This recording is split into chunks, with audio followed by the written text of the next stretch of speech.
हाय, मी संजना रेसिपीजमध्ये तुमचं सगळ्यांचं स्वागत करते। आज आपण एकदम परफेक्ट प्रमाणामध्ये रव्याचा उपमा कसा बनवायचा हे बघणार आहोत। बऱ्याच वेळेला काय होतं की या उपम्याचा थोडासा लगदा होतो किंवा थोडा जास्त कोरडा होतो, तर बऱ्याचशा टिप्स मी या रेसिपीमध्ये तुमच्यासोबत शेअर करणार आहे। तर रेसिपी तुम्ही शेवटपर्यंत नक्की बघा। आज आपण एकदम मऊ, लुसलुशीत आणि एकदम परफेक्ट असा मोकळा सळसळीत उपमा कसा बनवायचा हे आज बघायचं आहे। तर रेसिपी जरूर शेवटपर्यंत बघा। बऱ्याचशा टिप्स सांगितलेल्या आहेत, त्या टिप्स तुम्ही उपमा बनवताना फॉलो करा। आणि चॅनलवर नवीन असाल तर चॅनलला सबस्क्राइब करायला अजिबात विसरू नका।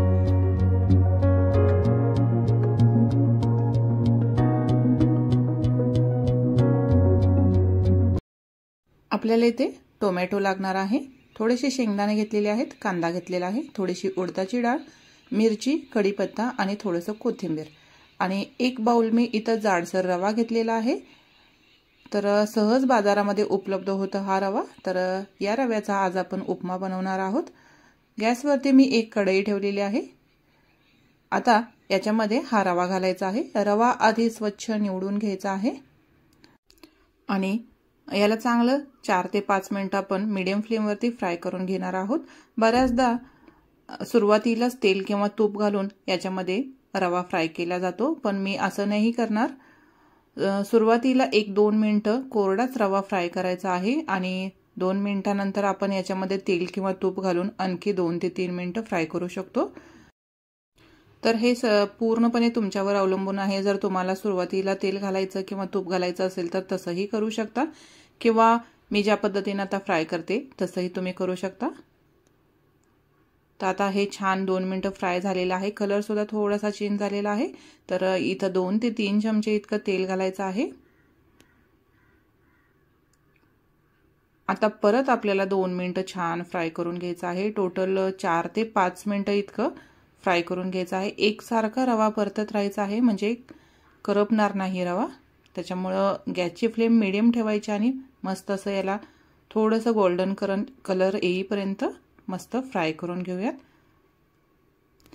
रवा छान फ्राय झाला की याचा छान असा मंद सुगंध सुद्धा येतो, तर आपल्याला कळून जाते की रवा छान फ्राय झालेला आहे। आता बघू शकता एकदम परफेक्ट असा हा रवा फ्राय करून झालेला आहे, कलर सुद्धा चेंज झालेला आहे।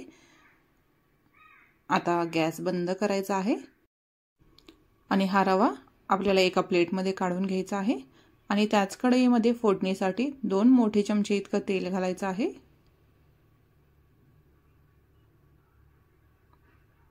तेल छान गरम होऊ द्यायचं आणि याच्यामध्ये आता आपल्याला अर्धा चमचा इतकं मोहरी घालायची आहे। तेल छान गरम व्हायला हवं, म्हणजे मोहरी छान तडतडते आणि फोडणी छान बसते।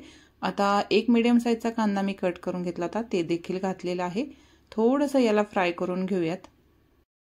आता मी याच्यामध्ये शेंगदाणे घालणार आहे। हे शेंगदाणे मी कच्चे यूज करणार आहे, त्याच्यामुळं या स्टेजला हे शेंगदाणे घालणार आहे, म्हणजे कांद्यासोबत हे शेंगदाणे व्यवस्थित फ्राय होतील। तर अगदी काही सेकंद हे फ्राय करायचं आहे।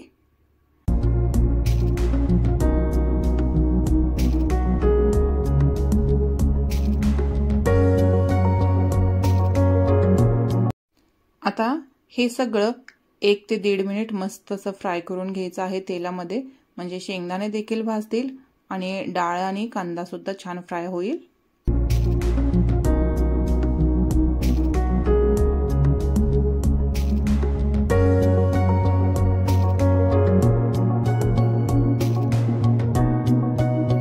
आता 2 हिरव्या मिरच्या मी या पद्धतीने कट करून घेतल्या, त्या सुद्धा याच्यामध्ये घालायच्या आहेत आणि चांगलं एखादा मिनिट हे सुद्धा फ्राय करून घ्यायचं आहे, म्हणजे मिरचीचा तिखटपणा याच्यामध्ये छान उतरेल आणि उपमा चवीला छान लागेल।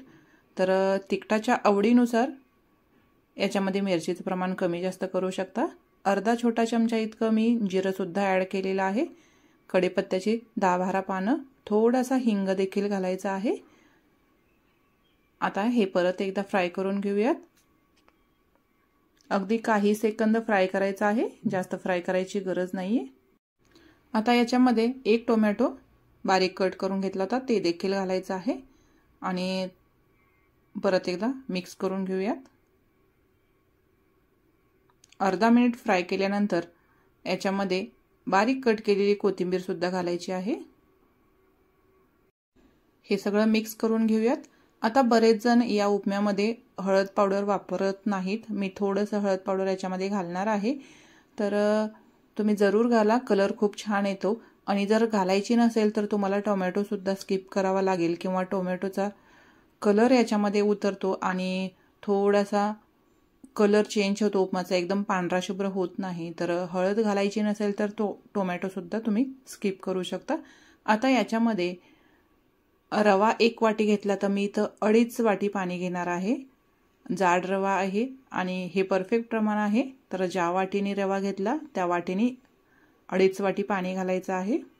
तुम्ही पाणी साईडला गरम करून याच्यामध्ये घातलं तरी चालेल, तर मी थंडच पाणी घातलेलं आहे।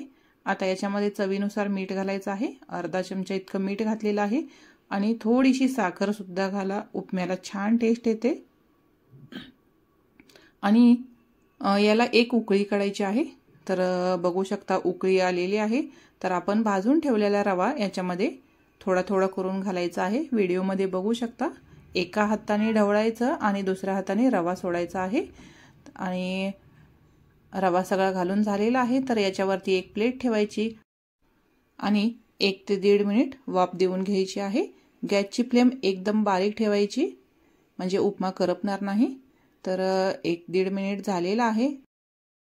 आता झाकण काढून थोडासा उपमा एकदा मिक्स करून घ्यायचा आहे।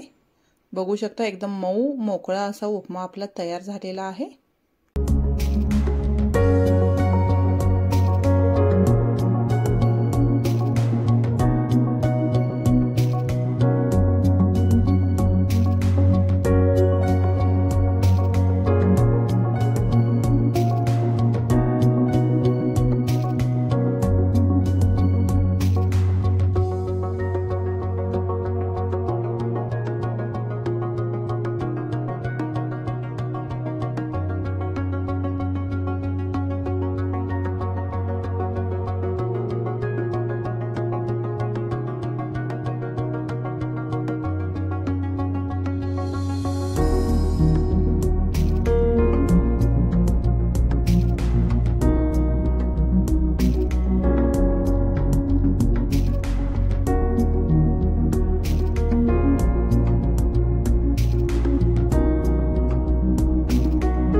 रेसिपी नक्की ट्राय करा। रेसिपी कशी वाटली ते कमेंट बॉक्समध्ये मला नक्की कळवा। चॅनलवर नवीन असाल तर चॅनलला सुद्धा प्लीज सबस्क्राईब करायला अजिबात विसरू नका। परत भेटू एक मस्त अशीच भन्नाट रेसिपी घेऊन, तोपर्यंत छान हेल्दी खा, हेल्दी राहा, असेच माझे व्हिडिओ बघत राहा। बाय।